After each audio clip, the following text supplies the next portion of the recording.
आणि यानंतर आता धाराशिव मधून एक ब्रेकिंग न्यूज समोर येते। धाराशिव जिल्ह्यातल्या वाशी तालुक्यामध्ये 2 गटात हाणामारी झाली आहे। या हाणामारीमध्ये 3 जणांचा मृत्यू झाल्याचं कळतंय।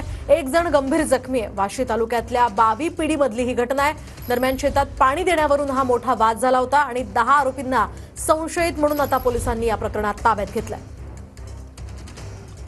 धाराशिव जिल्ह्यातील वाशी तालुक्यामध्ये बावी गावामध्ये रात्री एक दुर्दैवी घटना घडली आणि ती घटना फक्त विहिरीच्या पाण्यावरून 2 आदिवासी कुटुंबामध्ये मोठ्या प्रमाणामध्ये भांडण झालं आणि त्या भांडणामध्ये जवळजवळ तिघाचा मृत्यू झालाय तर एक गंभीर जखमी असलेलं घटना समोर आलेली आहे। आपण पाहू शकतो हीच ती विहीर आहे आणि याच ठिकाणी रात्रीची लाईट असल्यामुळं या ठिकाणी ही मोटर चालू करण्यामुळं विहिरीच्या पाण्यामुळं हे भांडण झालेलं आहे। आपण समोर जर पाहिलं तर या ठिकाणी हे स्प्रिंकलर लावलेलं आपल्याला पाहायला मिळतंय।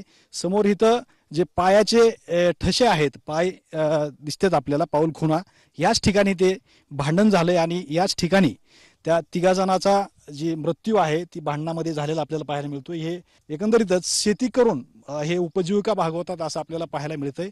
परंतु ही धक्कादायक जी घटना आहे ही घडल्यामुळे एकंदरीतच धाराशिव जिल्ह्यासह वाशी परिसरामध्ये मोठी खळबळ उडवलेली आपल्याला पाहायला मिळते आहे।